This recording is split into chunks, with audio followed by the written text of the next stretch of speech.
नमस्कार दोस्तों, मैं राम भगत नेगी किन्नौर अब तक पेज से हरियाली और खुशहाली एपिसोड में मैं आज आप लोगों के समक्ष आज का हमारा जो विषय है कि प्लस टू के बाद बच्चों का जो कैरियर है उस पर हम चर्चा कर रहे हैं। क्योंकि जैसे कि हमने कहा कि जो हमारा हरियाली और खुशहाली एपिसोड होता है हर मंगलवार को किन्नौर अब तक पेज में होता है, जिसे हम पिछले साल अक्टूबर से हम अभी तक जो दिखाते आ रहे हैं, और ये हमारा 28वां एपिसोड है।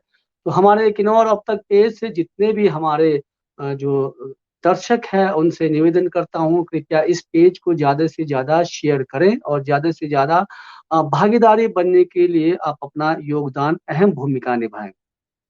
हमारा मकसद है कि हमारा किन्नौर, हमारा हिमाचल शिक्षा के स्तर पर भी आगे बढ़े। और जैसे कि आप लोगों को पता है कि घर में हमारे जो बच्चे हैं प्लस टू के बाद हम लोग कंफ्यूज हो जाते हैं, खासकर तो मैट्रिक से ही कंफ्यूज हो जाते हैं कि हम बच्चों को किस ओर लेना चाहें। क्या करते हैं कि हमारे किन्नौर में तो शिक्षा की कमी है, माँ बाप को इतना अनुभव नहीं होता कि बच्चे को मेडिकल दें या नॉन मेडिकल ले, लेकिन ज्यादातर जो बच्चे हैं अपने ही सूझबूझ से जो है अपने सब्जेक्ट का चुनाव करते हैं।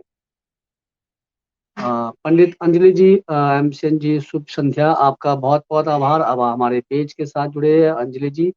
तो यहाँ आज हमारे साथ हमारे पेज में जुड़े हमारे किन्नौर के हमारे जो प्रोफेसर जो कुल्लू के गवर्नमेंट कॉलेज में अपनी सेवाएं दे रहे हैं, हमारे छोटे भाई है मेरे से, मेरे छोटे वाले पिताजी के भाई है, प्रोफेसर रतन नेगी जी।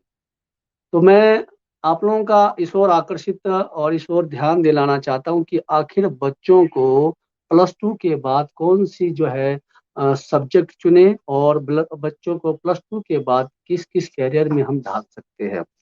सभी माँ बाप की इच्छा होती है कि मेरा बेटा जो बड़ा अफसर बने, कईयों की इच्छा होती है कि डॉक्टर बने, इंजीनियर बने, बैंकिंग लाइन में जाए, इलेक्ट्रिकल लाइन में जाए, सिविल लाइन में जाए, और स्कूल कॉलेज में प्रोफेसर में बने। और इस प्रकार के बहुत सारे अब अपनी जो है माँ बाप की इच्छाएं होती है, खासकर उन माँ बापों की जिनको पता नहीं होती कि शिक्षा क्या होता है, कि किस प्रकार का जो है आगे बच्चे जाएगा उनके लिए, कि मेरे बच्चे का चुनाव कैसा रहेगा। तो हमारे साथ बैठे हैं, हमारे साथ आज के जो हमारे अतिथि है मेरे छोटे भाई प्रोफेसर जी। उनके जीवनी के बारे में बताना चाहता हूँ कि वो बहुत ही मेहनती और संघर्षशील रहे उनके जीवनी में। उनके हालांकि जो है शिक्षा का जो स्तर जो उन्होंने गांव से शुरुआत की, सरकारी स्कूलों से शुरुआत की। आपको तो पता है कि सरकारी स्कूलों से जो हमारे जो बच्चों का कहते हैं कि प्राइवेट में हमारे बच्चे अव्वल आते हैं, सरकारी यहाँ पर हमारे जो ब्रदर है सरकारी स्कूल से पढ़कर जो है आगे डिग्री और पीएचडी कर जो है आज प्रोफेसर लगे। इनकी अगर जीवनी देखेंगे तो बहुत ही गरीबी अवस्था में पले हैं, और अपने आप को उन्होंने इस प्रकार बनाया कि आज गर्व से इनके माता पिता सीना तान कर जो है समाज के साथ चलते हैं। क्योंकि बहुत जो है मैंने अपनी आंखों से देखा है कि किस प्रकार से इनका लालन पालन रहा है। कोई किसी प्रकार की फैसिलिटी नहीं, किसी प्रकार की सुख सुविधा नहीं, लेकिन आज हर चीज से संभव है। ये कर दिखाया पाया शिक्षा। कहते हैं कि अगर शिक्षा बेहतर हो तो आप बड़ी से बड़ी जो है चीजों को खरीद सकते हैं। अगर शिक्षा बेहतर हो तो आपके पास पूरी जो है आपके पास पूरी दुनिया आपके कदमों में रहेगी। तो ऐसे ही हमारे प्रोफेसर जी से जानेंगे कि प्लस टू के बाद का जो कैरियर बच्चों का रहता है कि हम किस ओर ले जाना चाहेंगे। तो बसंत भाई जी कह रहे हैं कि बिग भाई साउंड नहीं आ रहा है, तो कृपया मैं साउंड का चेक करता हूँ एक बार। अ,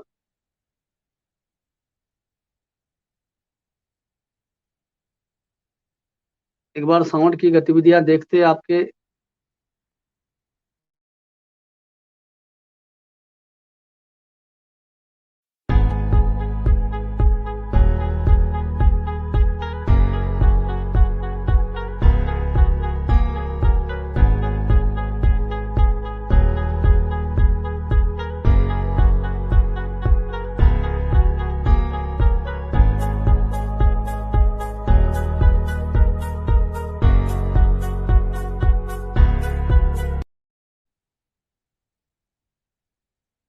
बहुत बहुत आभार सूर्य ने कि सूर्य कहते कि यहाँ पर साउंड आ रहा है। तो चलिए, तो यहाँ मिलते हैं हमारे आज के अतिथि प्रोफेसर हमारे छोटे भाई रतन नेगी से, और जानेंगे कि प्लस टू के बाद खासकर जो आर्ट्स लेते हैं, आज हम विषय करेंगे आर्ट्स के बच्चों पर ही, क्योंकि हम अलग-अलग फील्ड के जो प्रोफ़ेसरों को लेकर आना चाह रहे हैं, ताकि वो अपने बताएँगे। अगर मेडिकल से जब प्रोफ़ेसर आएँगे तो मेडिकल लाइन की बातें करेंगे, नॉन मेडिकल से आएँगे तो नॉन मेडिकल से ही बातें करेंगे।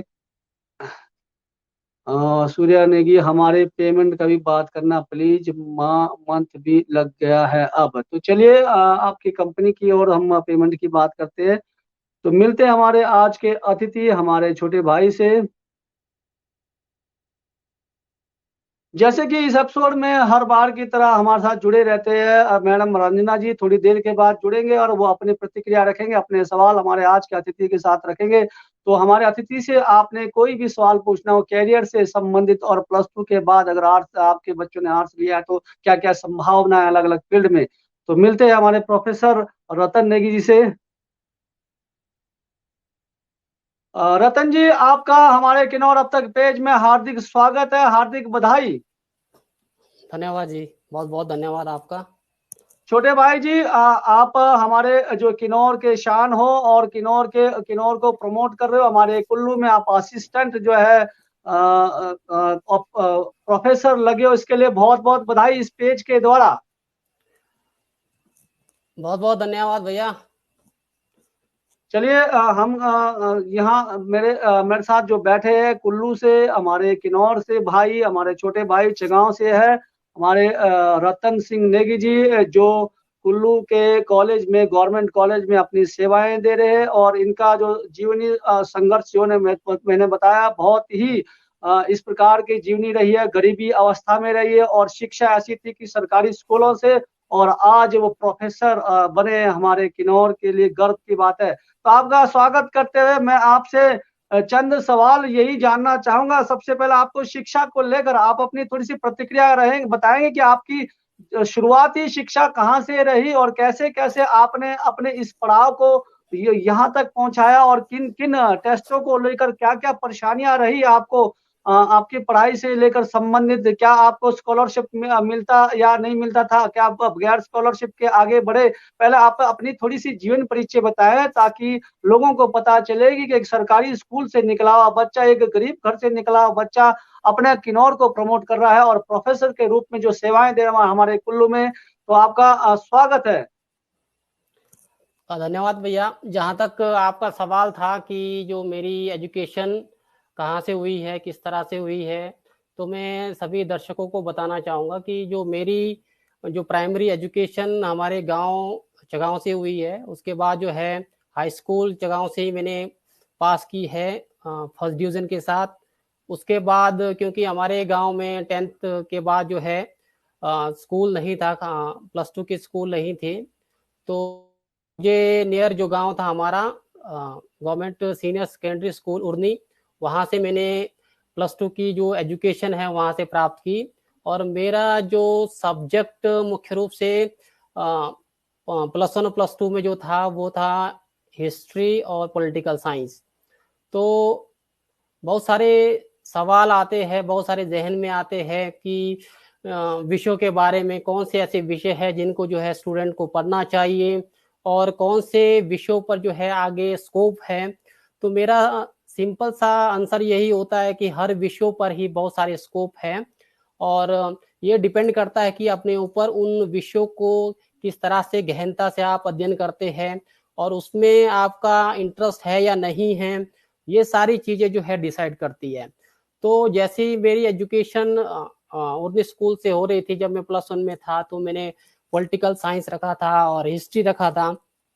हालांकि उस वक्त जो है गांव के स्कूल में या गांव में जो स्टूडेंट्स होते हैं, लोग होते हैं, इतने अवेयर नहीं होते कि कौन से विषय को आपने ऑप्ट करना है, किन विषयों पे जो है आगे स्कोप है, और जो है आगे जो करियर काउंसलिंग के रिगार्डिंग जो है इस तरह की कोई भी जो है नॉलेज या अवेयरनेस लोगों में नहीं होती है। आज से 15-20 साल पहले की बात कर रहा हूँ।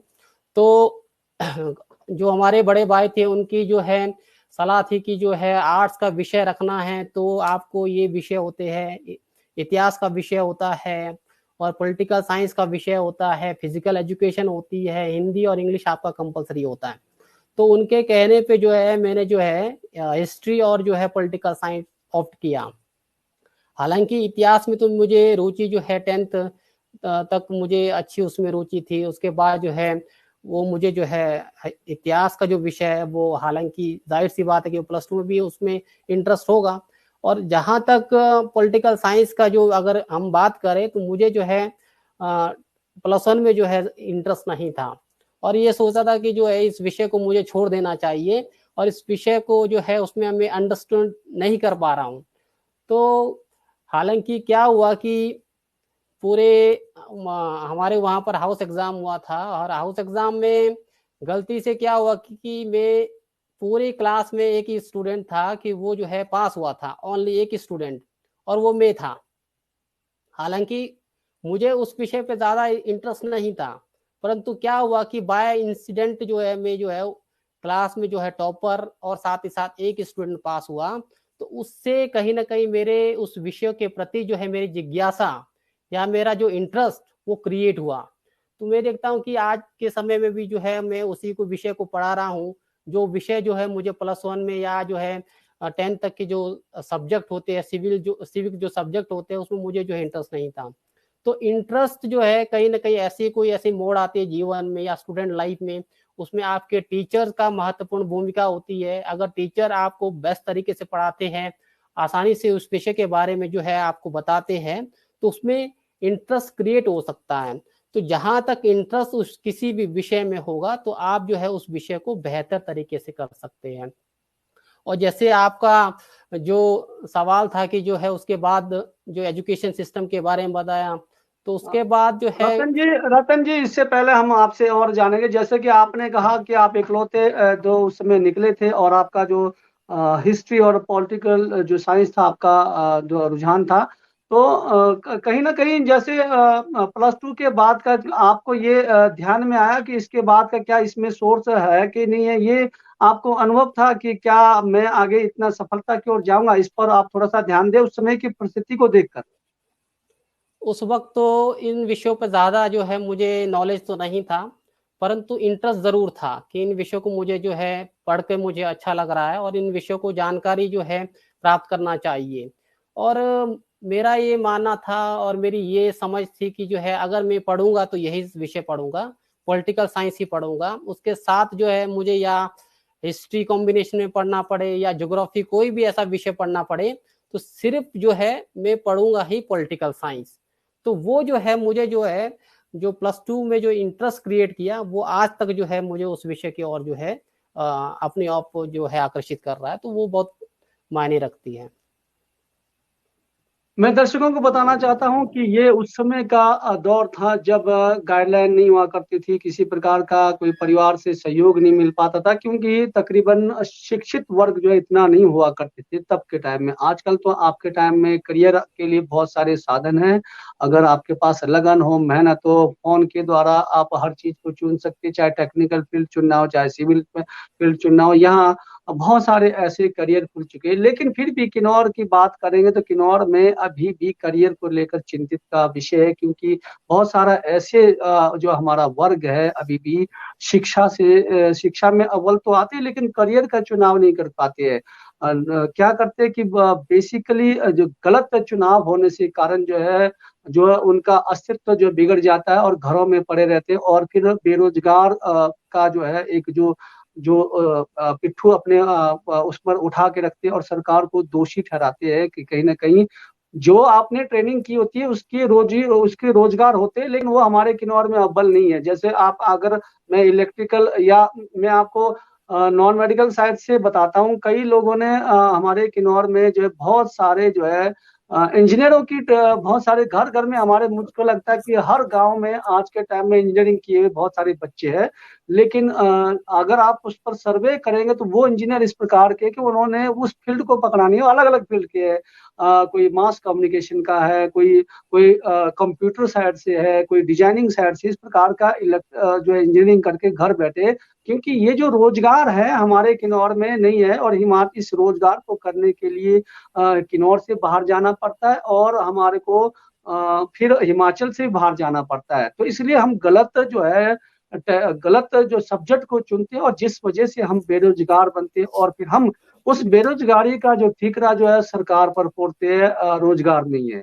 तो सबसे पहले तो +2 के बाद आपको एक चुनाव करना है। अगर आपने यहाँ आज हम आर्ट्स की बात करेंगे, जैसे कि रतन जी हमारे पास प्रोफेसर है, तो अगर आपका बेटा आर्ट्स लेता है और हिस्ट्री पॉलिटिकल सब्जेक्ट रखता है, तो आगे क्या क्या कैरियर इसमें रहता है, बैंकिंग में क्या है या नहीं है, या अन्य फील्ड में है या नहीं है। तो चलिए, तो मुझे आप बताएं प्रोफेसर जी, अगर आप +2 के बाद अगर यही सब्जेक्ट अगर आगे रखता है, तो क्या आपको सिर्फ प्रोफेसर के अलावा कोई फील्ड भी है? मान लेते हैं कि प्रोफेसर के लिए तो बहुत कुछ करना पड़ेगा, पीएचडी तक जाना पड़ेगा, क्या इससे पहले भी कोई ऐसी फील्ड है जिसमें जो बच्चे जो है अपने जो है आजीविका के लिए और नौकरी के लिए आवेदन कर सके? जी बताएं। बहुत सारे ऐसे एग्जाम होते हैं जहाँ पर सिंपली ग्रेजुएट जो है एलिजिबिलिटी क्राइटेरिया रखा गया है। उसमें जो है चाहे वो पॉलिटिकल साइंस के स्टूडेंट है, चाहे वो इकोनॉमिक्स के है, ज्योग्राफी के है, या जो है बीएससी करके आते हैं, चाहे वो मेडिकल है या नॉन मेडिकल है, वहाँ पर जो है वो कम्पीट कर सकता है। कोई भी एग्जाम हो जहाँ पर, चाहे वो बैंकिंग का एग्जाम हो वो भी जो है, चाहे वो बीए करके जो है वो भी कम्पीट कर सकता है। और बीएससी जो स्टूडेंट जिन्होंने किया है वो भी जो है एलिजिबल है, या जो है आपका बीसीए बीबीए कोई भी ग्रेजुएट कैंडिडेट है वो एलिजिबल होता है। तो पॉलिटिकल साइंस या हिस्ट्री या ज्योग्राफी या आर्ट्स के जितने भी जो विषय है उसमें ग्रेजुएट करके वो आप जो है एलिजिबल होते हैं, चाहे वो बैंकिंग के एग्जाम हो, चाहे वो स्टेट के अंदर जितने भी जो है पब्लिक सर्विस कमीशन के एग्जाम हो, देश के अंदर यूपीएससी के एग्जाम हो, वो जो है उसमें वो एलिजिबल होता है। तो बहुत सारे ऐसे फील्ड है, चाहे वो एजुकेशन के अंदर आप देख सकते हैं, एक स्कूल में जेबीटी टीचर्स है, उसमें टीजीटी टीचर्स हैं, पीजीटी टीचर है, कॉलेज के टीचर्स हैं, वो जो है उसमें आर्ट्स के विषय के भी होते हैं, तो उसमें भी वो उसमें भी करियर जो है बना सकते हैं। उसके अलावा बैंकिंग सेक्टर में आप देख सकते हैं, चाहे वो ऑफिस असिस्टेंट हो, चाहे वो प्रोबेशनरी ऑफिसर हो, चाहे वो मैनेजर हो, है ना, वो जो है एलिजिबल होता है। इसके अलावा आप विधि के क्षेत्र में, लॉ के क्षेत्र में देखें, आप एलएलबी कर सकते हैं। आप जो है +2 के बाद जो है जो 5 ईयर जो एलएलबी होता है वो आप कर सकते हैं। आप देश के अंदर जो सबसे बड़े जो एग्जाम है यूपीएससी के अंदर, वो आप उसमें बैठ सकते हैं। तो बहुत सारे जो अपॉर्चुनिटी जो है एक आर्ट्स के स्टूडेंट्स में उतनी है जितने जो अपॉर्चुनिटी एक बीएससी पढ़ा हुआ जो स्टूडेंट है उसमें भी समान तरह की अपॉर्चुनिटी, एक तरह की अपॉर्चुनिटीज है। इसमें कोई ऐसा नहीं है कि आर्ट्स में पढ़ा हुआ जो स्टूडेंट है उसमें कम अपॉर्चुनिटीज है। आज के समय में तो चाहे वो बीएससी किया हो, चाहे बीकॉम किया हो, चाहे वो आप जो है बीसीए किया हो, बीबीए किया हो, या जो है आपने बीए किया हो, वो इक्वल है, आप कोई भी एग्जाम दे सकते हैं। बहुत खूब।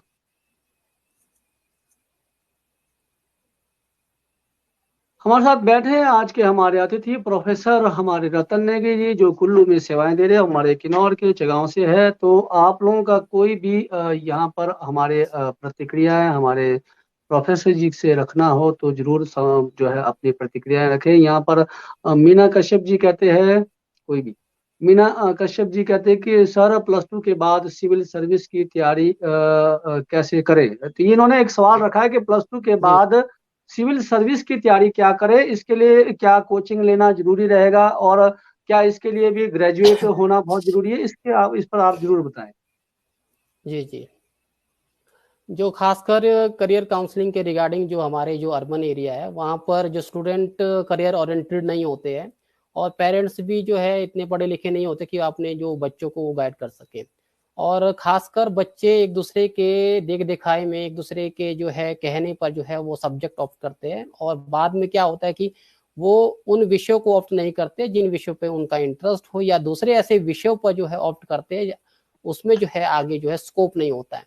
जहां तक इनका सवाल है कि +2 के बाद जो सिविल सर्विसेज एग्जाम, ये मैं इसीलिए कह रहा हूँ कि खासकर जो जी शहरी जो हमारा जो अर्बन एरिया है वहां पर स्टूडेंट करियर ओरिएंटेड होते हैं, और पेरेंट्स भी काफी उनको जो है पढ़े लिखे होते हैं और हर चीज का उनको नॉलेज होता है।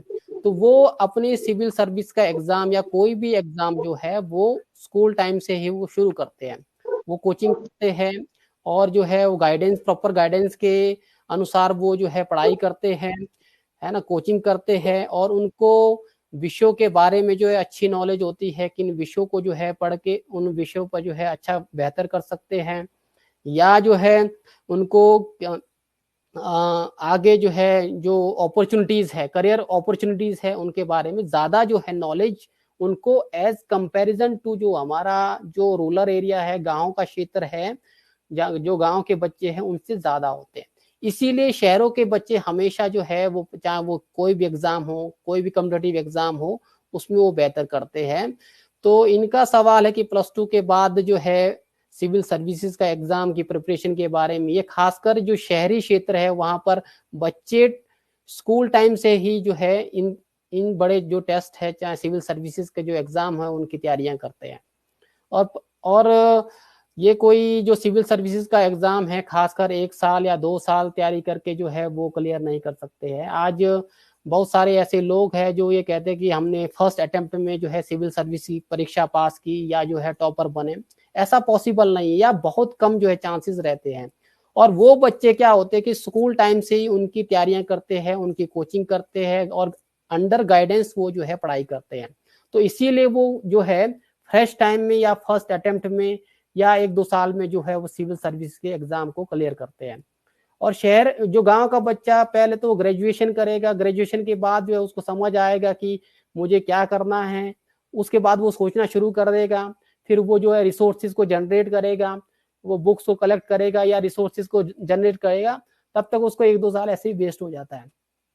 और खासकर उसको तैयारियां करते करते 2-3 साल ऐसे ही वेस्ट हो जाते हैं। उसके बाद जो है वो मेन स्ट्रीम लाइन में आता है, तो उसका काफी वक्त जो है वो टाइम जो है वेस्ट हुआ होता है।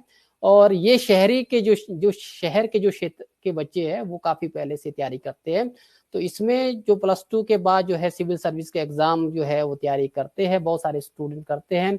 उनको जो है हम देख सकते हैं कि आज के समय में जो सिविल सर्विस के एग्जाम में जो कैंडिडेट है वो साइंस और जो है कॉमर्स या जो है जो इंजीनियरिंग फील्ड से या मैनेजमेंट फील्ड से छोड़कर जो है आर्ट्स के विषयों को ऑप्ट कर रहे हैं। क्योंकि उसमें जो है एक तो कम समय में जो है आप जो है बहुत सारे जो सब्जेक्ट को जो है या उन विषय को जो है या सिलेबस के अकॉर्डिंग जो है आप नॉलेज प्राप्त कर सकते हैं।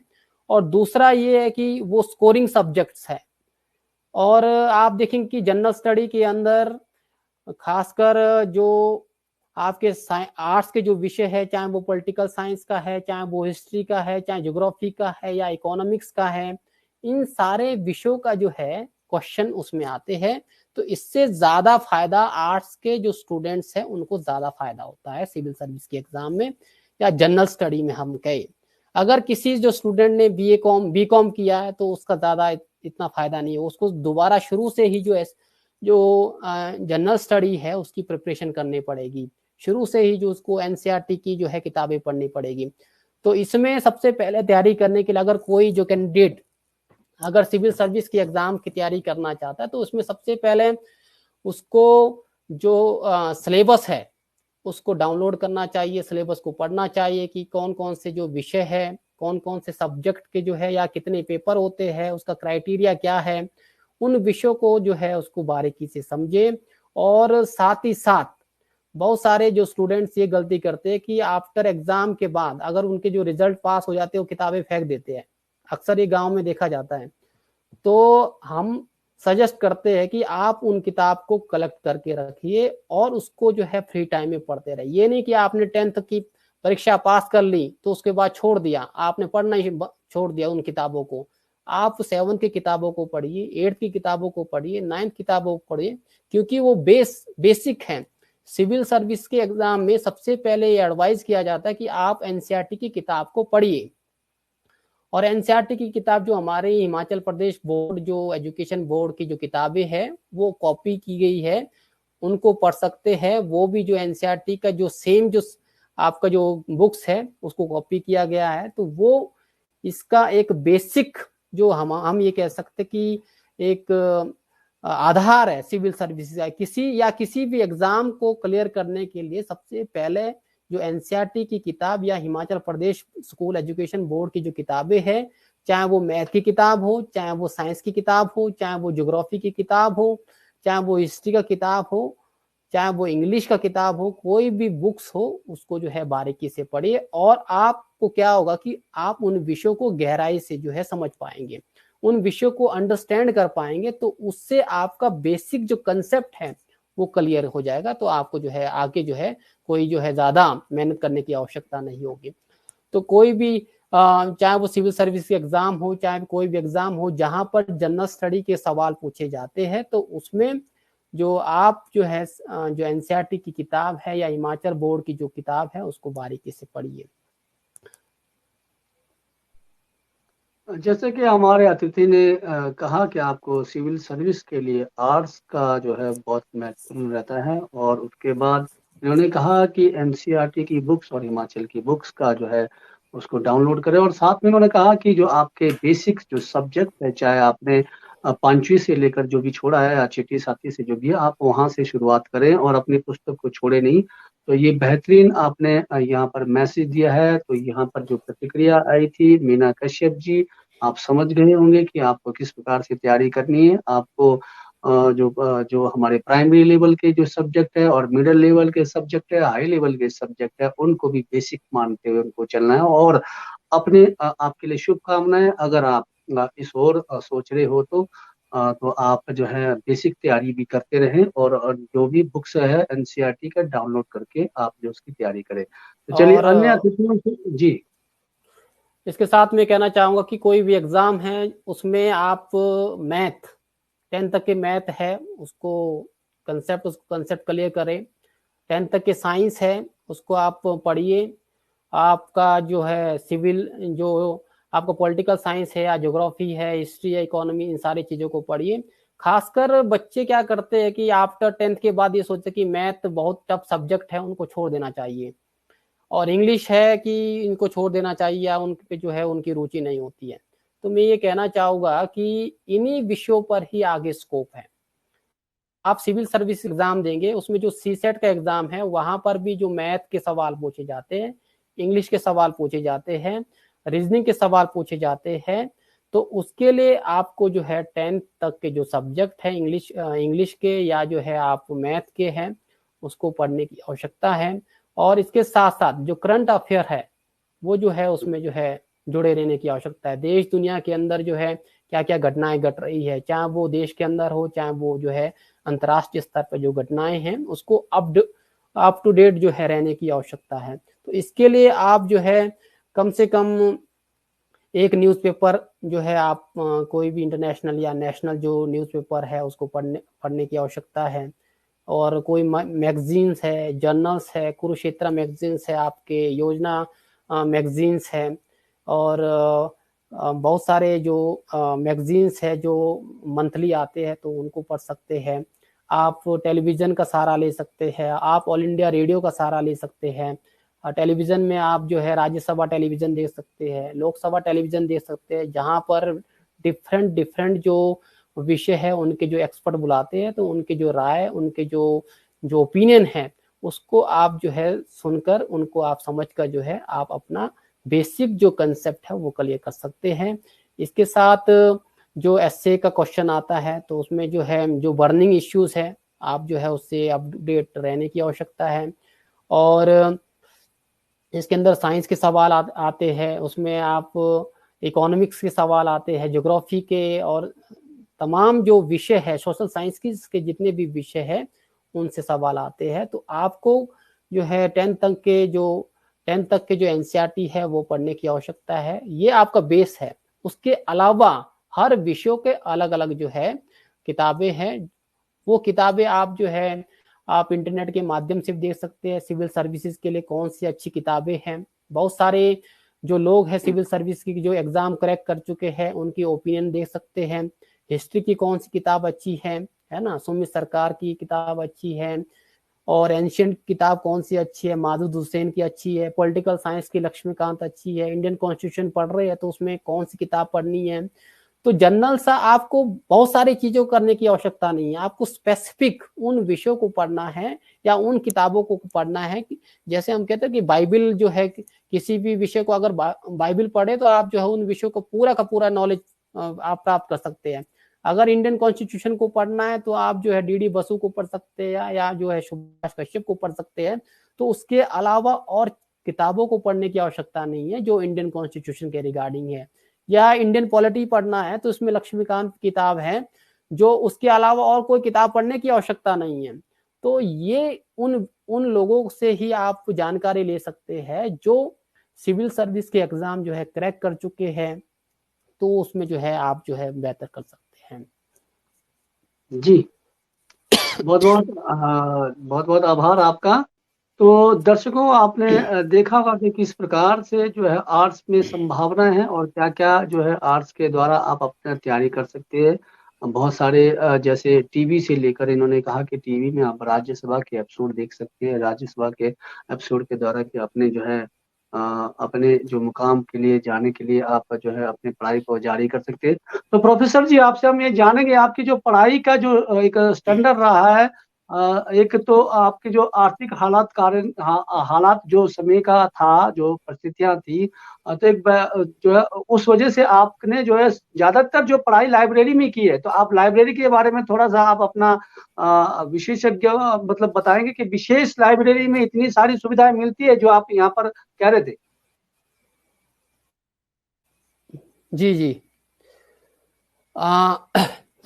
खासकर जब मैं कॉलेज के लिए गया, मेरी जो कॉलेज की जो एजुकेशन हुई है वो शिमला संजौली कॉलेज से हुई है। तो इसमें जो आपका जो पीयर ग्रुप्स है, जो फ्रेंड सर्कल है, वो काफ़ी जो है इम्पोर्टेंट रोल प्ले करता है।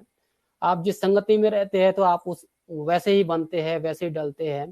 तो मैंने वही कोशिश की कि मैं अच्छे दोस्तों के साथ रहूं या उन लोगों के साथ रहूं जिससे मुझे फायदा होगा, या मुझे जो है उन जो स्टूडेंट है, पढ़ने वाले जो स्टूडेंट है, उनके साथ जो है रहकर जो है मैं कुछ सीख पाऊं या जो है अपने जो है एम को जो है फुलफिल कर पाऊं।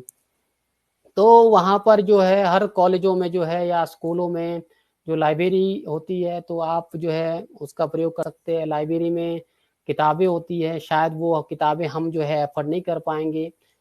8-8 10-10 हज़ार की किताब होती है, बहुत महंगी किताब होती है। तो उसको हर व्यक्ति जो है खरीद नहीं सकता है तो वो पढ़ तो सकता है, तो उसका जो है उसका प्रयोग कर सकते हैं। तो वहाँ पर भी हम जो है लाइब्रेरी का यूज करते थे। और खासकर जो भी स्टूडेंट या कोई भी अगर जो कॉलेज का जो स्टूडेंट ये कहे कि ये लोग कहाँ मिलेंगे, तो ये कहते थे कि वो लाइब्रेरी में मिलेंगे।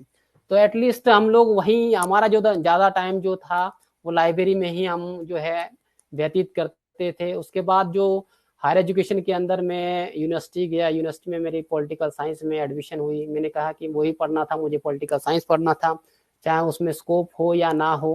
राइट। तो पॉलिटिकल साइंस में एडमिशन ली, वहाँ पर भी मुझे अच्छे लोगों से जो है मुलाकात हुई और अच्छे गाइडेंस के में रहकर जो है मैंने जो है अपनी एजुकेशन प्राप्त की, एमए एमफिल वहीं से की। और ज़्यादातर जो समय जो है मैं लाइब्रेरी के अंदर रहा, क्योंकि वहाँ पर आप देखेंगे कि लाइब्रेरी के अंदर लगभग जो है पूरे जितनी सिटिंग कैपेसिटी होती है वो पूरा फुल होती है उसमें।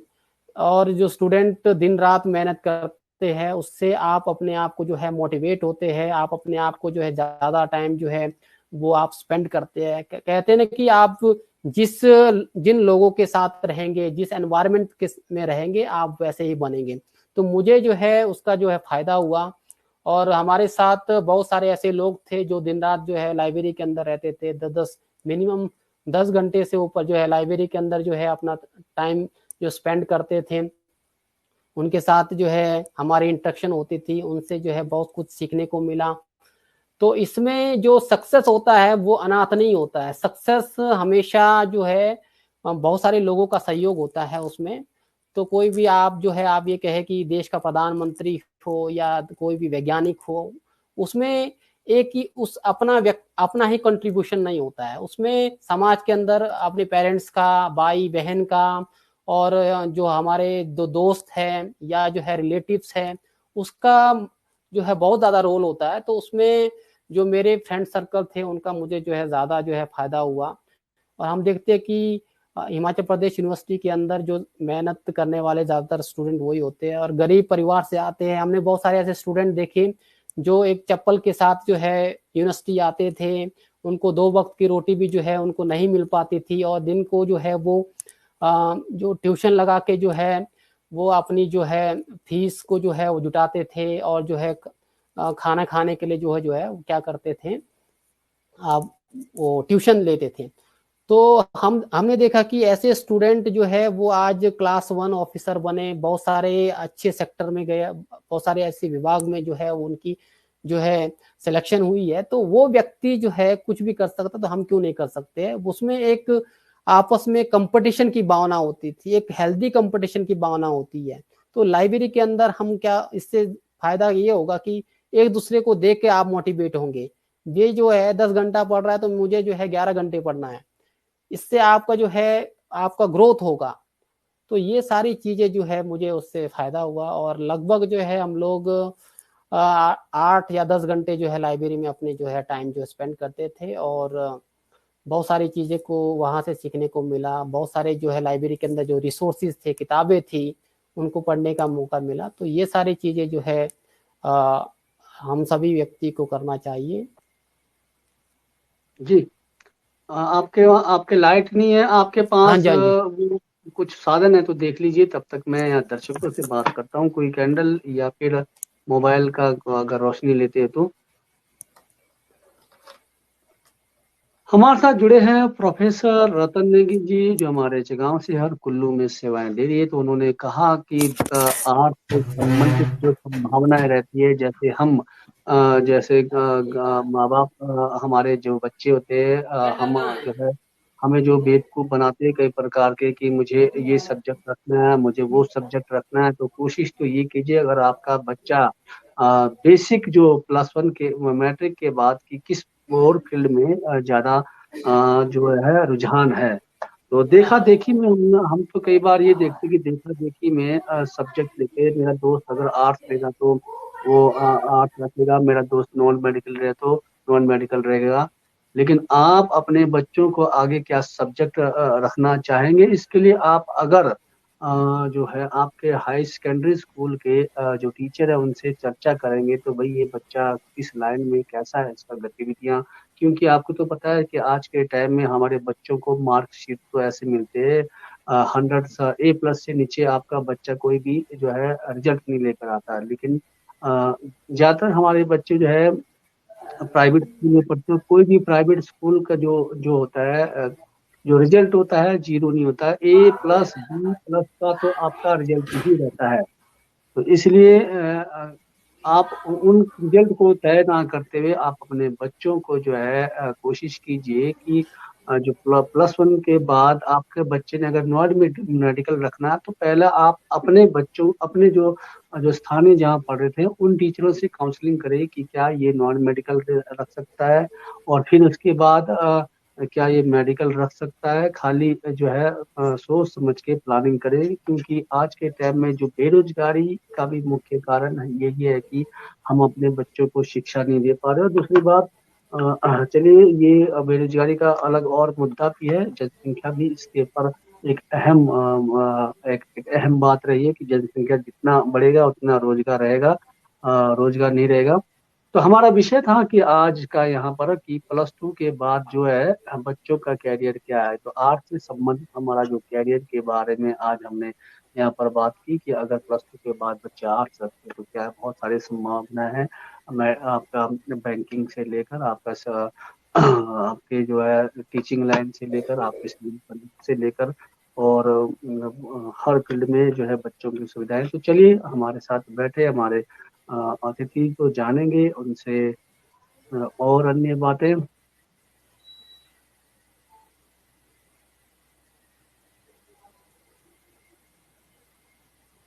लाइट की समस्या है, तो चलिए देखते हैं कि क्या लाइट की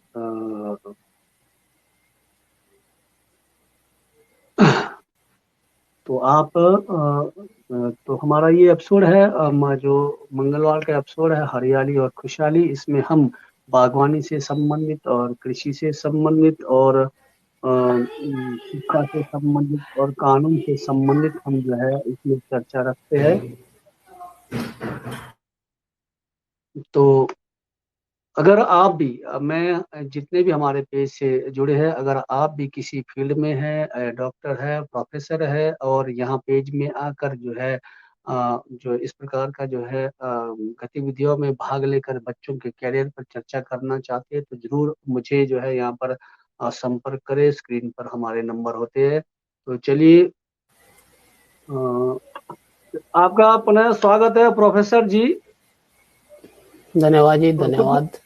कुछ सवाल हम आपसे रखना चाहेंगे कि जो हमारे जो अभिभावक होते हैं, उनको अब जो है पता नहीं होता कि जैसे हम मैट्रिक के बाद सबसे पहले तो जो गांव और देहात में, जो अब तो खैर तकरीबन सारे बच्चे जो है इंग्लिश की ओर पढ़ रहे हैं, इंग्लिश में स्कूलों में पढ़ रहे हैं, लेकिन फिर भी कहीं ना कहीं जो है जो मैट्रिक के बाद जो चुनाव करने में जो है दिक्कतें आती है, तो कई बार क्या करते हैं, मेडिकल नॉन मेडिकल इन चीजों में फंस जाते हैं। क्या मैट्रिक के बाद जो है बच्चों को सब्जेक्ट लेने के लिए अभिभावकों को जो है काउंसलिंग करना चाहिए, जहां पढ़ता था कि भाई इन्हें किस लाइन को जो है किस लाइन में हम डालें कि ताकि ये अपना सुनिश्चित करें, तो इस पर आप जरूर बताएं। जी, जहाँ तक आपका सवाल है कि सब्जेक्ट ऑफ के रिगार्डिंग, तो इसमें बच्चों को कोई उनको प्रेशराइज नहीं करना चाहिए कि या उनको ज़बरदस्ती ये ना कहे कि आपको मेडिकल पढ़ना है या नॉन मेडिकल पढ़ना है या कॉमर्स के विषय पढ़ना है। उनको जो है ओपन स्पेस देना है, उनको जो है आप उनके जो इंटरेस्ट के जो सब्जेक्ट है वो कहे कि आपको इंटरेस्ट का विषय कौन सा है, और उन विषयों पर जो है आगे पढ़ाई करने के लिए उनको प्रेरित करनी चाहिए और उन विषयों को ही ऑप्ट करना चाहिए। और इसके लिए सबसे पहले बच्चों को इंटरेस्ट क्रिएट करना जो बहुत ज़रूरी है। बच्चों को जो है, चाहे वो स्कूल के टाइम में, हम देखते हैं कि 10th तक जो है खासकर बच्चों में जो कई किसी न किसी विषयों पर जो है इंटरेस्ट क्रिएट होता है। या तो वो साइंस में ज़्यादा उसका रुचि होता है, या सामाजिक जो विषय है उन पे ज़्यादा रुचि होती है। तो बच्चों को जो है उनके जो इंटरेस्ट का जो विषय है उसको ही ऑप्ट करना चाहिए, और उस विषय पर ही वो बेस्ट कर सकता है। अगर कोई स्टूडेंट उसको विषय है सोशल साइंस में और पेरेंट्स ने ये कहा कि आपको साइंस रखना है, तो वो बेस्ट नहीं कर पाएगा। हालांकि वो डॉक्टर भी बन जाए, फिर भी वो जो है अपने विषयों पर, अपने प्रोफेशनल में वो बेस्ट नहीं कर पाएगा, क्योंकि उसका इंटरेस्ट उस विषयों पर नहीं है। जो इंटरेस्ट का विषय वो स्टूडेंट ऑप्ट करेगा, तो जाहिर सी बात है कि उन विषयों पर वो बेस्ट करेगा। और जहां तक अपॉर्चुनिटी के बारे में अगर हम बात करें, हर क्षेत्र में उतनी ही अपॉर्चुनिटीज है। साइंस के अंदर भी उतनी ही अपॉर्चुनिटीज है जितने जो है कॉमर्स के अंदर है, आर्ट्स के विषयों के अंदर है। पर बात यह है कि उन विषयों पर जो है उस स्टूडेंट का इंटरेस्ट है या नहीं है। अगर इंटरेस्ट होगा तो वो उन विषयों को जो है गहराई से जो है उसका अध्ययन करेगा, उस विषयों पे बेस्ट करेगा, तो जाहिर सी बात है कि अपॉर्चुनिटीज भी अपने आप जो है वो आज आएगी। जी, जैसे कि वर्तमान में अब एजुकेशन अब डिजिटलाइज होने वाला है। आज का बजट में भी डिजिटल जो है इंस्टीट्यूट के बारे में बात की गई थी। क्या डिजिटल अब जो बच्चे डिजिटल में आकर, जो आपको तो पता है कि जो वर्तमान की इस प्रकार की परिस्थितियां आ गई कि बच्चे जो है डिजिटल तो हो गए, लेकिन अब जो है शिक्षा के साथ जो स्तर को जो है कोविड, एक तो कोविड आने के कारण जो शिक्षा का स्तर जो हमारा थोड़ा सा डाउन रह गया, और ऊपर से जो हम फोन में डिजिटल में जुड़ गए तो थोड़ा गेम में ज्यादा हो गया। तो क्या ये भविष्य में डिजिटल जो है बच्चों के लिए बेहतर साबित होने वाला है? इस पर आप थोड़ा सा बताएं। बिल्कुल जी, क्योंकि आज का जो समय है वो इंफॉर्मेशन का समय है और साइंस और टेक्नोलॉजी का समय है। तो इसमें इंटरनेट के माध्यम से आप बहुत सारे रिसोर्सेज के माध्यम से आप किताबें जो पढ़ सकते हैं, बहुत सारे आप पीडीएफ आप बुक्स डाउनलोड कर सकते हैं। जो किताबें आपको मार्केट में 8-10 हज़ार की किताब है, तो वो आप फ्री में डाउनलोड कर सकते हैं, उसको पढ़ सकते हैं। जो किताबें आपके स्कूल में नहीं है, कॉलेज में नहीं है, मार्केट में नहीं है, तो आप ऑनलाइन जो है उसको एजुकेशन ले सकते हैं, उसको पढ़ सकते हैं। आज नेट के अंदर इतने सारे रिसोर्सेज है, तो वो ताउम्र जो है उसको पढ़ सकता है। इतने सारे रिसोर्सेज हैं। एक ऐसा समय था जब लोग किताबें लेने के लिए दिल्ली जाया करते, शिमला जाया करते थे। आज के समय में ऑनलाइन के माध्यम से आप जो है किताबें डाउनलोड करके जो है आप घर में पढ़ सकते हैं। तो आने वाला जो समय है, हम देख सकते हैं कि जिस तरह से कोविड के समय में जो हमारी एजुकेशन जो सिस्टम के अंदर जो हम ऑनलाइन एजुकेशन ले रहे हैं या वर्चुअल एजुकेशन ले रहे हैं, तो ऐसे समय में इसकी जो इम्पोर्टेंस है वो बहुत ज़्यादा है। आज के समय में बहुत सारे कोर्सेज जो है ऑनलाइन आप जो है प्राप्त कर सकते हैं। बहुत सारे ऐसे जो एकेडमी हैं जो ऑनलाइन एजुकेशन दे रही है, और उन एजुकेशन को प्राप्त करने के लिए आपको दिल्ली जाना पड़ेगा, चंडीगढ़ जाना पड़ेगा, और वहाँ पे रहने की जो है अलग जो है उसको आपके खर्चे अलग होंगे। तो वो आपको घर बैठ के जो है एजुकेशन जो है आप प्राप्त कर सकते हैं। और दूसरा जो एजुकेशन जो ट्रेडिशनल जो एजुकेशन है उसको हम ये नहीं कह सकते कि वो उसका फायदे नहीं है, उसके अपने अलग फायदे हैं। और मॉडर्न जो हमारा जो जो वर्चुअल जो एजुकेशन है उसके भी अलग फायदे हैं।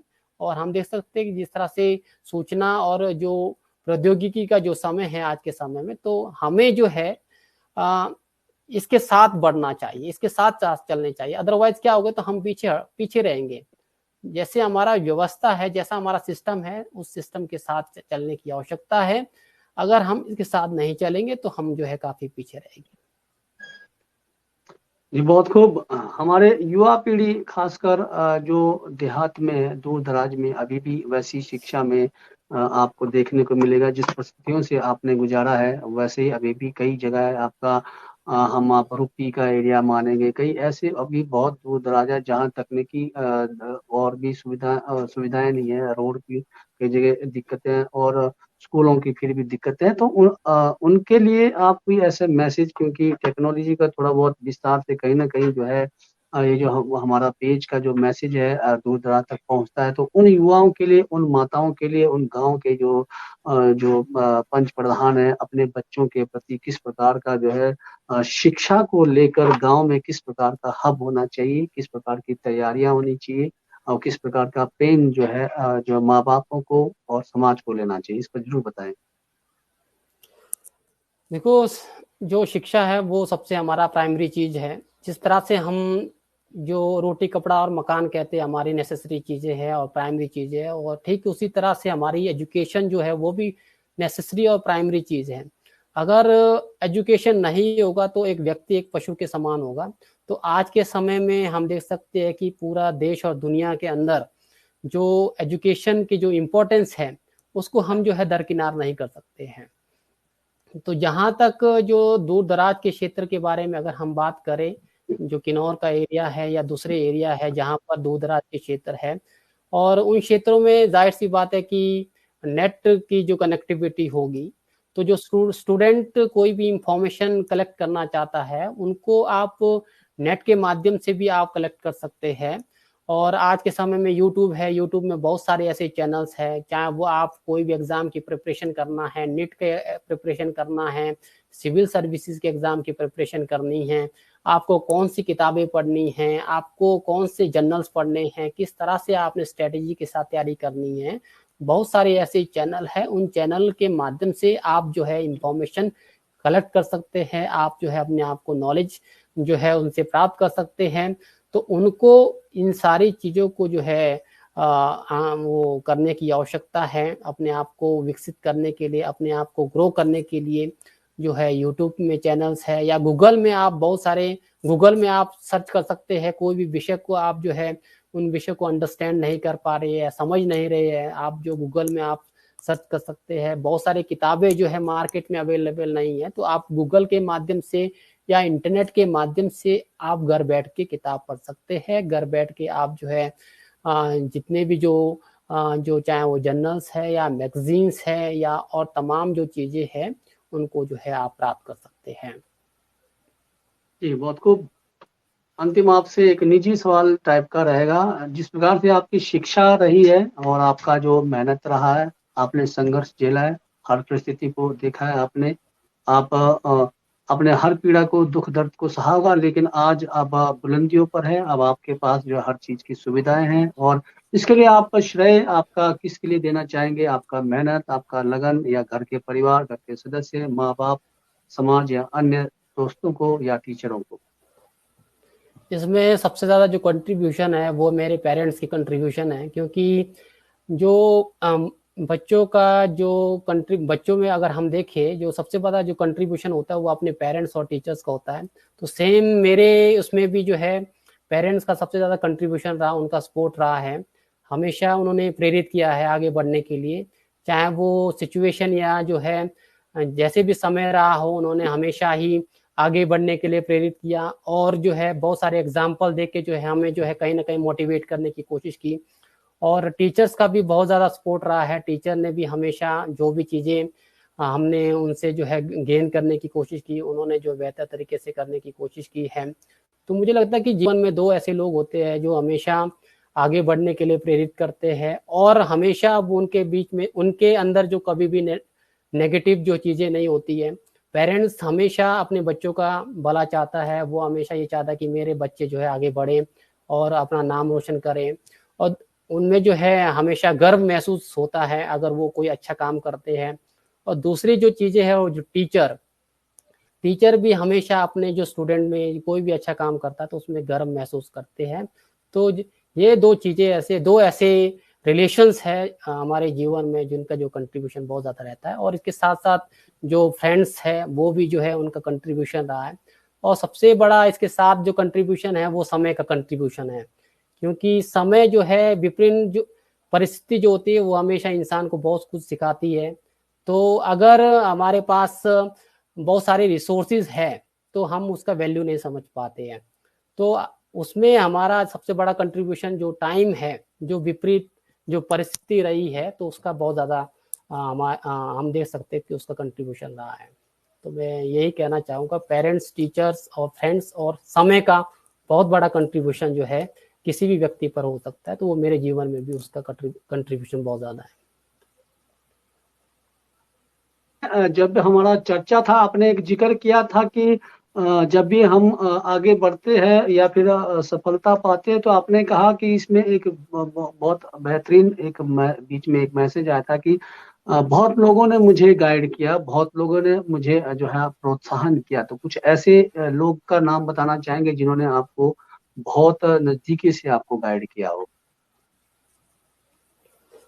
गाइड में सबसे ज़्यादा जो मेरे पेरेंट्स का रहा है, क्योंकि हालांकि मेरे पेरेंट्स एजुकेटेड नहीं हैं, परंतु जो एजुकेटेड नहीं है, हालांकि उनमें फॉर्मल एजुकेशन तो नहीं है परंतु इनफॉर्मल एजुकेशन बहुत ज़्यादा होती है।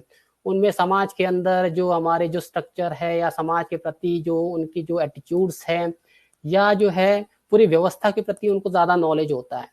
तो उनका जो है, और एजुकेशन के प्रति मेरे पेरेंट्स का एजुकेशन के प्रति उनका ज़्यादा बहुत ज़्यादा और पॉजिटिव एटीट्यूड था कि जो एजुकेशन बहुत ज़्यादा इम्पोर्टेंट है, एजुकेशन ही बहुत कुछ कर सकती है। और एजुकेशन एक ऐसा साधन है जो आपको जो है बहुत ज़्यादा चेंज कर सकती है। तो उनका जो पॉजिटिव एटीट्यूड जो है हम देख सकते हैं कि उनका बहुत बड़ा रोल जो है मेरे जीवन में है। और पेरेंट्स और ब्रदर का, जो मेरे बड़े भाई है, उनका भी जो है बहुत ज़्यादा रोल है। और मेरे जो फ्रेंड सर्कल, खासकर जो मैं विश्वविद्यालय के अंदर आया तो वहाँ मैंने देखा कि बहुत सारे ऐसे लोग हैं जो काफ़ी गरीब है, उनको दो वक्त की रोटी का भी जो है उनको नसीब नहीं है, परंतु वो जो है अपनी कठिन परिस्थितियों में रहकर जो है एजुकेशन ले रहे हैं।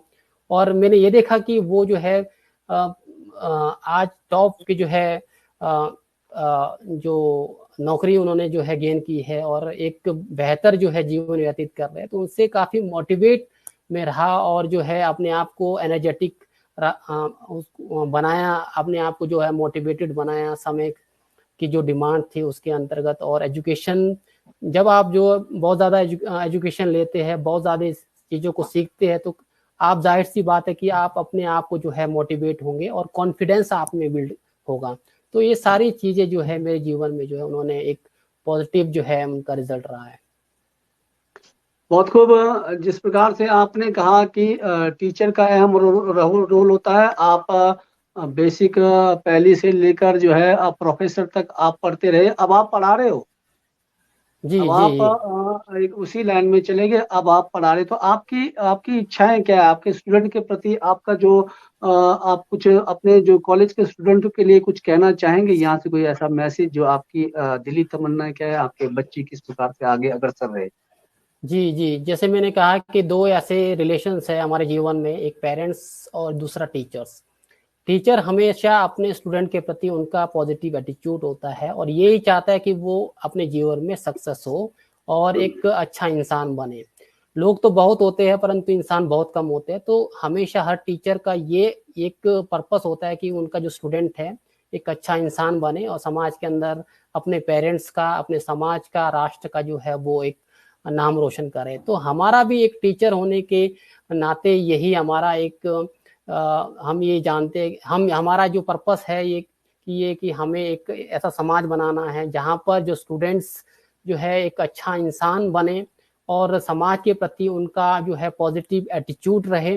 और साथ ही साथ हम देखते हैं कि आज के समय में जो है जो यूथ है उसमें यूथ हमारे नशे के शिकार हो रहे हैं, तो उनको कहीं ना कहीं जो है उससे भी अलग करना है, उनसे जो है दूर करना है। तो उसके लिए मैं आपके टेलीविजन इससे माध्यम से, आपके चैनल के माध्यम से जितने भी जो दर्शक हैं उनको ये कहना चाहूँगा कि जो आज के समय में जो जो नशा है वो जो है यूथ तक जो है पहुंच चुका है और इसके शिकार हो चुके हैं, तो उनको कहीं ना कहीं उनको दूर करने की आवश्यकता है, उनको जो है उससे जो है आ, अलग करने की आवश्यकता है। अदरवाइज हमारा जो समाज है वो खोखला होते जाएगा। तो हमें जो है जो पेरेंट्स होने के नाते या टीचर्स होने के नाते उनको किस तरह से मोटिवेट करें और उनको किस तरह से नशे से मुक्त कराए और उनसे दूर कराए। तो उसको हमें क्या करना है कि जो आउटडोर जो हमारे गेम्स है उनको ज़्यादा से ज़्यादा जो है मोटिवेट करना है कि आपको जो पेरेंट्स है वो बच्चों को खेलने दे उनको। एक ऐसा समय था, हमारे टाइम में ऐसा समय था कि पेरेंट्स जब हम खेलने जा रहे तो पेरेंट्स हमें जो है घर बुलाते थे, है ना, तुम जो है अपना टाइम वेस्ट कर रहे हैं और जो है आपको पढ़ाई करनी है। परंतु उसमें भी उसका भी अपना इम्पोर्टेंस है। एक तो आप जो है फिजिकली फिट रहेंगे और दूसरी आप मेंटली फिट रहेंगे। तो स्पोर्ट्स को जो है हर स्टूडेंट्स को स्पोर्ट्स ज्वाइन करना चाहिए, चाहे वो आउटडोर हो चाहे वो इंडोर हो।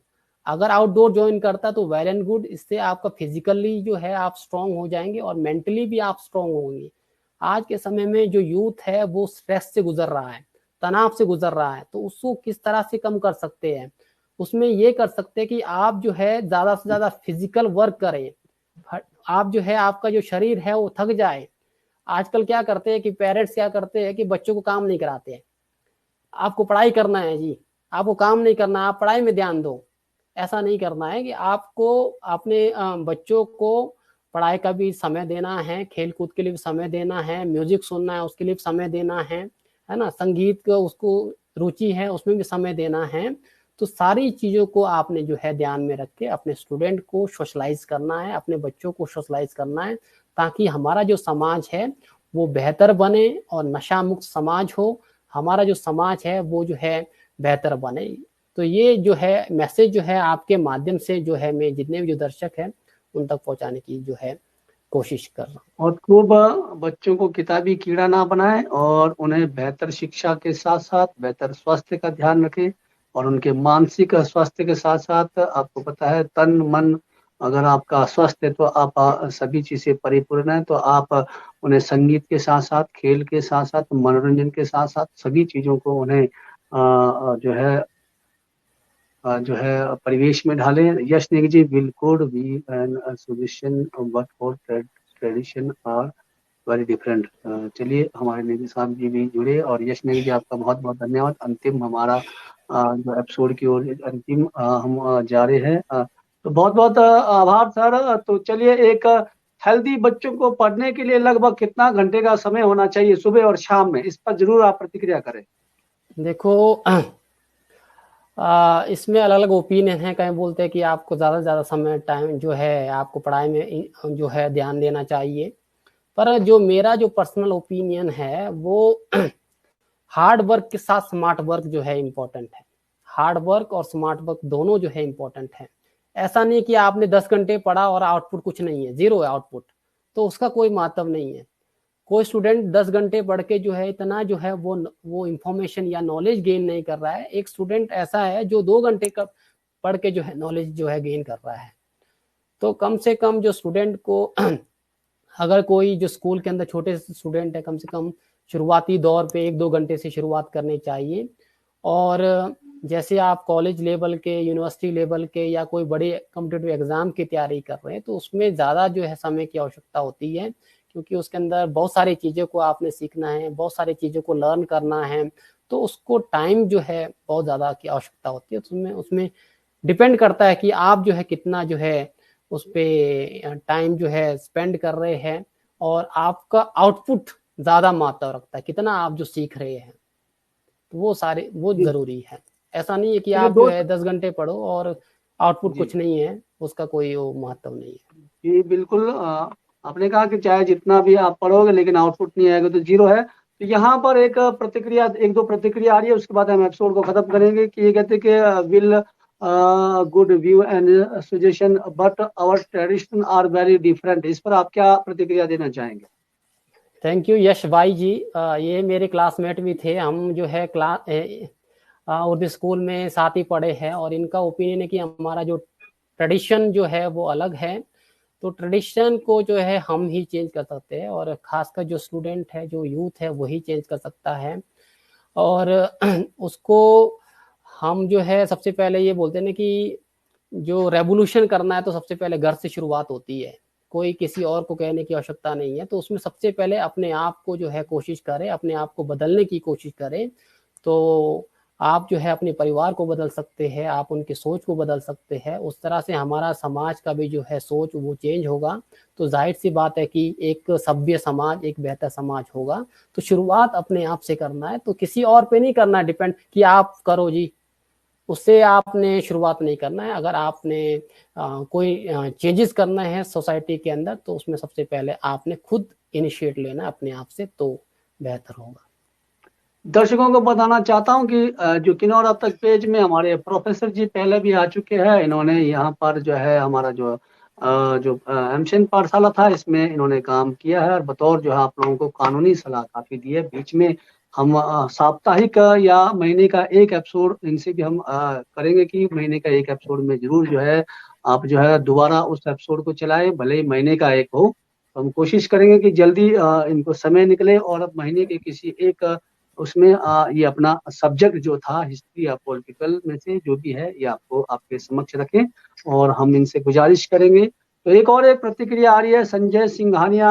इन्होंने भी हमारे किन्नौर अब तक पेज में इंग्लिश का जो है सब्जेक्ट पढ़ाया। इनको भी हम जल्दी ही अगले एपिसोड में लेकर आना चाहेंगे, क्योंकि ये भी बच्चों से टच रहते हैं। तो हम चाहते हैं कि आपके बच्चों के विकास के लिए, आपके बच्चों के जो है अच्छी हेल्दी जो है जो शिक्षा के लिए अच्छे अच्छे टीचरों को, अच्छे अच्छे प्रोफेसरों को आपके समक्ष लाए, तो हमारा प्रयास आगे भी रहेगा। यह इन्होंने कहा है कि how can you stop of drugs, और कैसे हम जो है नशा को जो है बंद कर सकते हैं। क्योंकि मैं आपको एक चीज बताना चाहता हूँ, हमारे जो जगहों में, हमारे जो खानदान में मेरे छोटे भाई है, हमारे घर में यहाँ जो इनकी फैमिली है किसी भी प्रकार का ड्रग्स का सेवन नहीं करते। खासकर जो कहते हैं ना कि जो हमारे ट्रेडिशनल होते हैं शराब आदि और बीड़ी सिगरेट तंबाकू आदि, कोई भी परिवार इनका सेवन नहीं करता है। हालांकि मांस मांस से भी तो तामसिक चीजों का ये सेवन करते हैं। तो फिर भी इन्होंने एक सवाल रखा है कि कैसे स्टॉप कर सकते हैं। ये अपना अनुभव बताएंगे, क्योंकि इन्होंने तो दूध में भी नहीं लिया है, इन्होंने तो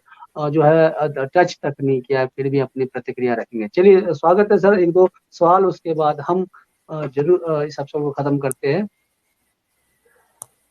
धन्यवाद संजय जी। और इनका जो सवाल है वो बहुत ही बेहतर सवाल इन्होंने पूछा है कि किस तरह से हम जो ड्रग्स या जो नशे की जो चीज़ें हैं उनको जो है हम रोक सकते हैं। तो इसमें मैं ये कहना चाहूँगा कि शुरुआत अपने आप से करना है। कोई भी इनिशिएट ले रहे हैं, कोई भी आप जो चेंज करना चाहते हैं सोसाइटी में, तो सबसे पहले अपने आप से शुरुआत करें। तो इसमें मेरा ये मानना है कि अगर खुद ना करे तो उससे ज़्यादा जो है इम्पैक्ट दूसरों पे पड़ेगा। अगर आप खुद जो है नशे ले रहे हैं, आप बीड़ी सिगरेट पी रहे हैं, आप जो है शराब का सेवन कर रहे हैं, और दूसरों को ये कह रहे हैं कि आपने सेवन नहीं करना, तो जाहिर सी बात है कि वो कभी बदलाव नहीं होगा।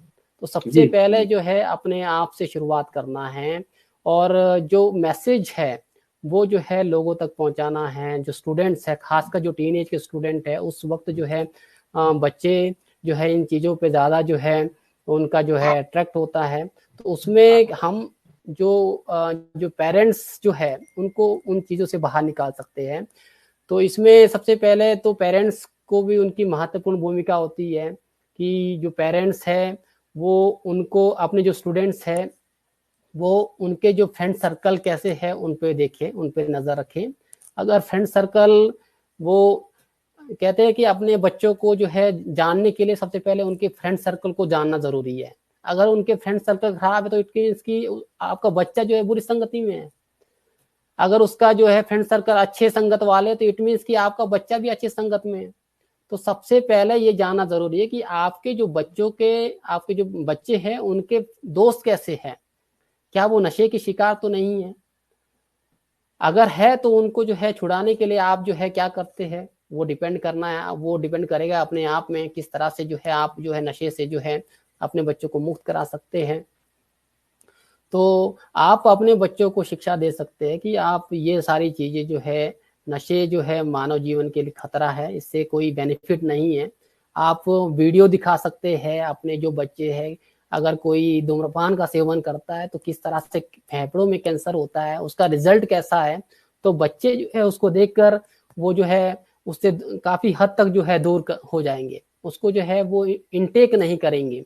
और अपने बच्चों को ज्यादा से ज्यादा जो है उनको स्पोर्ट्स पे ज्यादा मोटिवेट करना है कि बच्चे जो है अगर वो एक कमरे में रहे तो जाहिर सी बात है कि उनका जो दिमाग है, ऐसे कहते हैं कि खाली बैठे शैतान सूझे, तो उनको उनको आपको स्पोर्ट्स पे ज्यादा इंपॉर्टेंस देना है, उनको ज्यादा मोटिवेट करना है। जो स्पोर्ट्स वाला होता है तो कभी वो नशा नहीं करता है, और जितनी आप फिजिकल एक्टिविटीज करेंगे या स्पोर्ट्स आप ज्वाइन करेंगे तो उससे आपका जो बॉडी के जो इनटेक जो भी चीजें होती है कि वो लेने वाली जो चीजें होती है वो उससे आप दूर हो जाएंगे।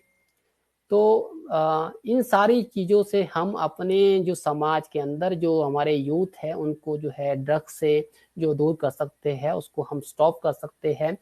और हालांकि ये चीज़ें जो है हमारी सोसाइटी में अवेलेबल है, आप शराब का सेवन दे सकते हैं, आप बीड़ी सिगरेट का दे सकते हैं, पर डिपेंड करता है कि आपको चूज किन चीज़ों को आपने चूज करना है। एक माचिस है, माचिस को आपने जो है घर को जलाना है या जो है आपने गैस को जलाना है, वो आप पे डिपेंड करता है। तो नशे की चीजें है, आपने जो है आपने खुद सेवन करना है या उनसे दूर रहना है, वो आप पे डिपेंड करता है। तो जी खासकर जो टीनेज के जो बच्चे हैं उनको आप जो पेरेंट्स हैं उन पे निगरानी रखने की आवश्यकता है।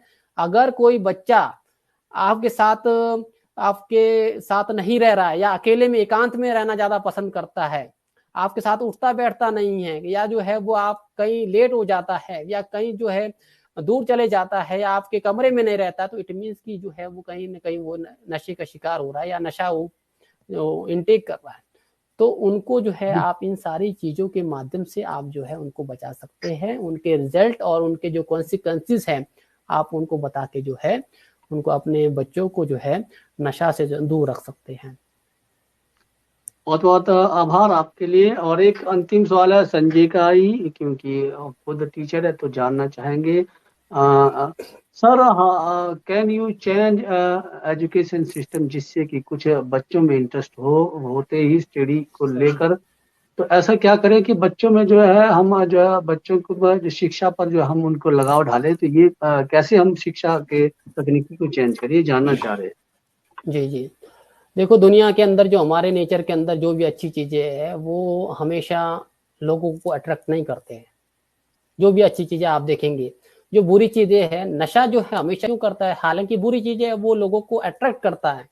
तो जितनी भी जो बुरी चीजें हैं वो मनुष्य को ज्यादा अट्रैक्ट करते हैं, और जो अच्छी चीजें हैं वो जो है हमेशा यानी कि लोग उससे दूर चले जाते हैं।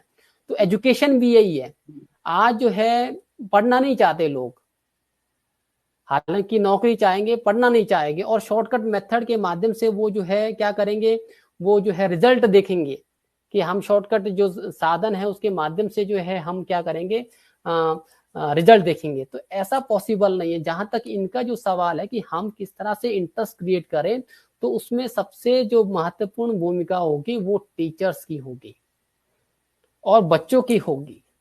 तो बच्चों को जो है पेरेंट्स का बहुत ज़्यादा रोल रहता है। पेरेंट्स ही हमारा सोशलाइजेशन का पहला एजेंट है। वो बच्चे जो है हमेशा पेरेंट्स से सीखते हैं। तो पेरेंट्स बच्चों को मोटिवेट करते रहे, उनको जो है जो सोशलाइज करते रहे, वैल्यू एजुकेशन देते रहे, एथिक्स जो है उन पे डालें, और हमारे जो एजुकेशन जो सिस्टम है उनके इम्पोर्टेंस के बारे में उनको अवगत करना आवश्यक है कि एक जो है एजुकेशन किस तरह से हमारे समाज को बदल सकता है, व्यक्ति को बदल सकता है। आप जो है अपने बच्चों को जो हमारे देश के आइकन हैं, जो आइडल है, उनके ऑटोबायोग्राफी है या बायोग्राफी है, उनको पढ़ाइए। उनको जो है हम देख सकते हैं कि किस तरह से डॉक्टर एपीजे अब्दुल कलाम आजाद जो है कलाम जी जो है एक आम व्यक्ति से देश के अंदर वो मिसाइल मैन बने, वैज्ञानिक बने, और हम देख सकते हैं कि वो भारत के राष्ट्रपति बने। तो क्या वो एजुकेशन से बने या किसी और चीज से बने? तो इन सारी चीजों को, या हम देख सकते हैं कि देश और दुनिया के अंदर जितने भी तमाम जो आइकन लोग हैं, जिनके जीवनी को पढ़कर आप जो है अपने बच्चों को जो है उनको हम ये मोटिवेट कर सकते हैं या उनको जो है एनर्जेटिक बना सकते हैं। तो इन सारी चीज़ों को जो है जो उनको जो है अवगत करना आवश्यक है। उनको बीच बीच में जो बड़े जो हमारे आइकन लोग हैं उनके जो है जीवनी को पढ़ाइए, उनको समझाइए कि एक आम व्यक्ति किस तरह से देश का जो है वैज्ञानिक बना। तो इन सारी चीज़ों से जो है या वो डिपेंड करता है कि अपने पेरेंट्स के ऊपर डिपेंड करता है किस तरह से अपने बच्चों को वो सोशलाइज करें, उनको जो है एजुकेशन दे। तो सबसे जो महत्वपूर्ण भूमिका हमारे समाज के अंदर है वो अपने पेरेंट्स का है। पेरेंट्स ही अपने बच्चों को जो है बिगाड़ सकते हैं, पेरेंट्स ही अपने बच्चों को सुधार सकते हैं। और आज के समय में हम देख सकते हैं कि पेरेंट्स जो अननेसेसरी पॉकेट मनी दे रहे हैं बच्चों को, उससे नुकसान आपके बच्चों को है। अब्राहम लिंकन की किताब आपने अब्राहम लिंकन की जो है आप देख सकते हैं किस तरह से उन्होंने अपने बच्चे के जो टीचर को जो है उन्होंने लेटर लिखा था। उसमें ये बताया कि आपकी जो टाइम का वैल्यू क्या है और जो है पैसे की वैल्यू क्या है, किस तरह से हार्ड वर्क करना है, वो सारी चीजें आप अपने बच्चों को समझा सकते हैं, सिखा सकते हैं। इन सारी चीजों, क्योंकि व्यक्ति एकदम तो नहीं बनता है कि वो 1-2 सालों में बहुत बड़ा चेंज हो जाए। व्यक्ति बनता है उनके समाज में जो भविष्य होता है, जो एनवायरमेंट से जो उनको जो पलता है, बढ़ता है, उस एनवायरमेंट में रहकर ही व्यक्ति बनता है। अगर व्यक्ति जो है उसके अंदर मोरालिटी नहीं है, एथिक्स नहीं है या किसी दूसरे काम में संलिप्त है, तो जाहिर सी बात हमारे समाज में खामियां हैं। और पेरेंट्स ने कहीं ना कहीं उनकी जो सोशलाइजेशन में कमी रही है। तो इसमें सबसे महत्वपूर्ण भूमिका है वो पेरेंट्स की है, और पेरेंट्स ही अपने बच्चों पे ध्यान देके जो है वो जो है उनको एजुकेशन दे सकते हैं। जी धन्यवाद प्रोफेसर जी। तो आपने आज बहुत महत्वपूर्ण जो है जानकारी यहाँ साझा किया है, तो आपके लिए बहुत बहुत आभार। हमारे किन्नौर अब तक पेज के लिए, किन्नौर के लिए, हिमाचल के लिए। तो मिलते हैं फिर कभी अन्य मुद्दे लेकर अन्य एपिसोड में। तब तक के लिए नमस्कार और शुभ रात्रि। धन्यवाद जी, धन्यवाद। जी जी। हमारे साथ जुड़े थे हमारे किन्नौर से हमारे छोटे भाई रतन नेगी जी, जो प्रोफेसर है गवर्नमेंट कॉलेज कुल्लू में, जिन्होंने आज +2 के बाद जो आर्ट्स के सब्जेक्ट के जो बच्चे हैं उनको कैरियर से लेकर उन्होंने बहुत सारी जो है संभावनाएं बताई है, और मेहनत और स्ट्रगल के बारे में भी इन्होंने बताया। तो इसलिए अपने बच्चों का जो +2 के बाद किस प्रकार के कैरियर में ढलना है, तो ये हमारा कैरियर एपिसोड था। हम मेडिकल, नॉन मेडिकल, कॉमर्स आदि अन्य विषयों को लेकर भी आएंगे। तो इसलिए हमारे किन्नौर अब तक पेज से जुड़े रहे। अगर आपके आसपास कोई प्रोफेसर है, डॉक्टर है, या फिर अपना एक्सपीरियंस जाहिर करना चाहते हो, जरूरी नहीं है कि आप प्रोफेसर हो चाहे डॉक्टर हो। अगर आप अपना एजुकेशन से संबंधित, शिक्षा से संबंधित हमारे बच्चों को अपनी जो है अपनी शिक्षा देना चाहते हो, अपनी जो है अपना परिचय देना चाहते हो, अगर उनसे अपना जो है जो एक्सपीरियंस जाहिर करना चाहते हैं, तो हमारे किन्नौर अब तक पेज के हरियाली एपिसोड में जुड़े और इसमें सुझाव दे। आप आकर लाइव आकर भी जो है हमारे एपिसोड के साथ बच्चों को जो है प्रतिक्रिया करें। और जिस प्रकार से यहाँ पर नशा के बारे में कहा कि यहाँ पर एक प्रतिक्रिया आई थी ओशो बाबा का, आजकल की जो युवा पीढ़ी है वो मेहनत नहीं करना चाहते, चाहे वो शिक्षा से लेकर या फिर बाग बगीचे से लेकर, वो आसानी से जो है पैसा जाना चाहते हैं। पैसा आपको पता है दो ही कारण से मिलते हैं, एक तो आपका जो है मेहनत से, और दूसरा जो है आप गलत जो है धंधा करने से, गलत प्रयोग करने से। अगर आप मेहनत करते हैं तो जीवन भर आप जो है कहीं धक्के नहीं खाओगे। अगर आप गलत तरीके से पैसे कमाते हो, गलत तरीके से, जैसे चर्स, गांजा, अफीम अफीम आदि का जो है व्यापार करके, या अन्य अन्य जो है गतिविधियां, चोरी डकैती करके, जो अपने पैसे को आप जो है जो है पैसे के बलबूते आप जो है बगैर मेहनत के जो कमाना चाहते हैं, तो वो आपके लिए कभी भी धोखा दे सकता है। तो इसलिए कोशिश ये कीजिए, आप अपने बच्चों को अपने शिक्षित बनाएं, उन्हें अच्छा एजुकेशन दीजिए, उन्हें अच्छा कोचिंग दीजिए, और अच्छा जो है एक समाज में ढलने का जो है उन्हें ज्ञान दीजिए। तो हमारा ये आज का एपिसोड यही समाप्त होता है। मिलते हैं हम वीरवार के एपिसोड में, गांव, शहर और राजनीति। इस एपिसोड में हम जानेंगे इस बार का कुछ अलग से एपिसोड लेकर। पिछली बार हमारा एपिसोड था इसमें एफआरए, तो अगली आज का जो वीरवार का एपिसोड है हम कुछ नया लेकर आएंगे, या फिर एफआरए को ही जो इसमें बहुत सारे अभी मुद्दे अधूरे हैं, और एफआरए से संबंधित बहुत सारे चीजों को समझना अधूरा है, या इसी विषय को लेकर आएंगे या फिर अन्य विषय को। तो मिलते हैं, तब तक के लिए आप सभी को नमस्कार। हमारे किन्नौर अब तक के से जुड़ने के लिए, और हरियाली और खुशहाली एपिसोड में हम जो है हमारा प्रयास रहता है शिक्षा से संबंधित, बागवानी से संबंधित, कानूनी सलाह से संबंधित और कृषि से संबंधित जानकारी को लेकर आएंगे। प्लस 2 के बाद बच्चों का कैरियर, ये हमारा आज का टॉपिक था। जल्दी हम इस एपिसोड में हमारे जो है संजय सिंघानिया, जो हमारे जो कोचिंग सेंटर चलाते हैं, जो जिनका अपना जो है अपना कोचिंग सेंटर है, किन्नौर आए, किन्नौर में अपना काम करना चाह रहे हैं और बच्चों को बेहतरीन इंग्लिश बोलना सिखाते जा। हालांकि उनकी छोटी छोटी वीडियो आपने देखे होंगे, तो जल्दी उनको मंच पर लेकर आएंगे और शेयर की करेंगे कि उनकी जो है स्ट्रगल लाइफ, और बच्चों को जो इंग्लिश में हम किस प्रकार से जो अव्वल बना सकते हैं। तो चलिए, ये इंग्लिश जो है एक भाषा है, बोली है, और इसको हम समझेंगे कि किस प्रकार से आसानी से हम जो है इंग्लिश को समझ सकते हैं, बोल सकते हैं। तो मिलते हैं हम अगले जो है वीरवार के एपिसोड में, गांव, शहर, राजनीति। तब तक के लिए नमस्कार और शुभ रात्रि।